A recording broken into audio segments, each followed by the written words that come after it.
Hi everyone, and welcome to this little sketch and chat. So basically I went to the YouTube 360 creators talk thing. It was a 2-day event and I've just finished the first, well, not 2-day, 2-evening event. So I've just done the first one and I wanted to give you guys some feedback on what it was like. Basically, it wasn't good. The creators on there were all big players, so people who were well established, were making good money, and it didn't relate to me at all because I'm a tiny channel. Currently I've only got around 200 subscribers, for which I'm truly grateful for everyone who has taken the time to subscribe to me. Thank you so much. It does mean a lot. So these people were saying how they felt that people could grow and be better and such. But everything they said, I've heard about goodness knows how many hundreds and hundreds of times, just by looking on YouTube and looking at all the amazing videos that are on there already on how to grow your channel. So it was just being told what everyone already knew. And there was also a lot of contradicting comments, which caused confusion. So things like this one guy, he was saying, oh, make your thumbnails really big, really bright. But after the controversy of YouTube and the information gathering on children, many creators, including myself, were told very strictly, do not make your thumbnails big, bright and whatnot, because the bot will pick it up as child friendly. Even if you've marked it off as not child friendly, it'll be picked up, and if you're monetized, you'll be demonetized, and it can lead to further problems. So that was really confusing because we're being told, so that you stay monetized, don't have bright flashy images on your thumbnails, because that way it can't be classed as kid friendly. But then you've got a creator saying do have it bright and bold and all of that. So not too sure what's going on there.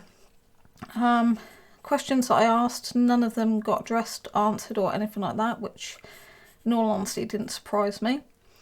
I tried sticking up for the little people, basically. I mentioned about the fact that YouTube is allowing a huge amount of content farms, and this is what's not helping little people actually get seen. That didn't get addressed, of course. And then I pointed out things like, well, why doesn't YouTube actually have a month every year where it reverses what's shown on the first page? So instead, when you log into YouTube and you see all the big people, the people with millions of subscribers, why don't they flip on its head and show the creators with nearly no subscribers, so like 0 to 1,000 subscribers, and give them some limelight? Because these are the people of the future. These are the people who are going to be growing and coming up through the ranks eventually. So why not give them a little bit of a boost? The people who did the talking just said the exact same stuff. Like I say, I've heard it a million times. They didn't address any of the current problems with YouTube, like the fact that because of mass content creators who are just doubling up everything on different channels, this channel farming problem, no one can get seen. And I just felt, I came away feeling really disappointed. I didn't feel I'd learned anything at all. None of it benefited me. Most of the stuff pretty much most of the stuff had no relevance to me.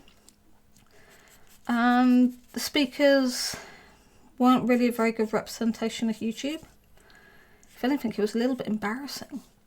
But I'd rather not explain why.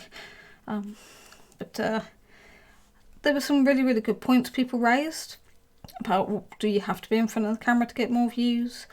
How long should it really take? What content is good? Should people go via fads? And things like that. There was a little bit talk of shorts. And in all honesty, yes, I do shorts.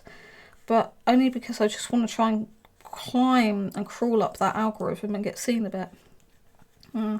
But for someone like me who doesn't often get even 100 views, even on shorts, the way they were pushing it was like, oh, you'll be getting this many views and that many. But no, it doesn't work like that. Because if you've got 2 videos, one's already got 1 million views and the other one's got 2, human instinct is going to send people to the one that's got 1 million views, because everyone's going to be like, well, God, it's got to be really good to get that many views, so they'll go after that one. Not many people will go to the one with only 2 views. It's how humans work. They want to see what's so good to get that many views. So yeah, I came out of the whole thing feeling not inspired, certainly not motivated. As I say, I didn't think the speakers really were that good. And as I said, they were all big channel owners. I get the idea that it was to inspire people to be like them. But in all honesty, after seeing some of the images, no. I mean, the message of be yourself and all of that was given out as normal. But yeah, it was just the same old, same old. I think it's better sometimes though that instead of following these things, YouTube's got enough people who've done enough videos on how to grow your content with enough really good hints, tips and help. There's enough videos on YouTube about that. What people are struggling is actually getting views. And as long as these big players stay at the top, it will still be very, very hard to get seen. I mean, some of these big YouTubers, they've got millions of subs, they've got millions of views. Everyone's just going back to them because they hear it, it's a brand name, oh, let's go and see the brand name. They're not going to want to see someone who's only got 2 followers, 10 followers, maybe, you know, like 6 videos. But that stuff could be absolutely amazing. And I really do feel, as a small YouTuber, I feel really sorry for all the other small YouTubers. There's some seriously good talent out there, and it's just been shoved back every single day by people who could step back a bit and maybe even promote the small channels. And that was something else that caught me out actually, was we were told that part of the talk thing would be networking. But last time I checked, on YouTube's policy, you're not allowed to have a like for like and a sub for sub. So you can't say to someone, oh, if you like my channel, I'll like yours, or if you sub to mine, I'll sub yours. You're not meant to be doing that because it's a breach of one of the contracts. But the so-called networking last night was all about literally, here's my YouTube channel, sub to it. Oh, thank you, I'll sub to yours. And it was uncomfortable because again, it was a grey area of, are people actually meant to be doing that? And with the thing about the thumbnails, I'm going to message you, the Creator Club, and actually say, look, can I double check what is the policy? Because I don't want to make a load of really jazzy, really cool thumbnails and eventually get monetized, you know, in many, many years to come, I'm sure. And then suddenly have it all taken away from me just because of my thumbnails. And bad information. The content creators who were on there, they weren't anything to do with the sort of content that I create and several other people there create. So relevance again for us, it was just like gamers. There wasn't anybody on the art side of things. So again, unrelatable. And I really had hoped to go in and be able to relate to at least one of the speakers. I mean, most of the people in the chat were pointing out things like this. But overall, yeah, I felt really, really disappointed and unmotivated coming out of it. So I'm really hoping tonight's one, where they're meant to be doing shorts and all these other bits, is going to be a lot better and a lot more helpful, and hopefully a lot more inspiring. Because I meant, as I say, there are just probably millions of content creators hidden in the back of YouTube.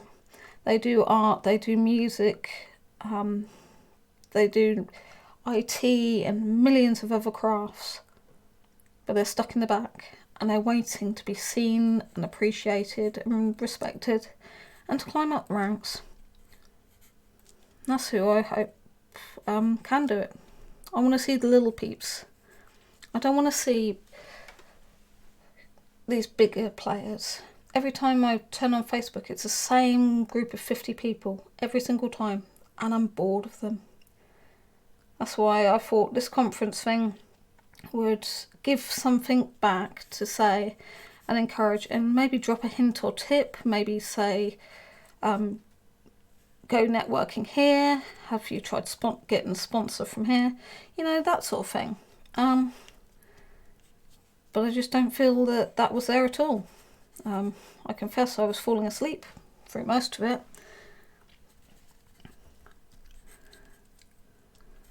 Yeah, so for those small creators like myself at this point, please keep on creating.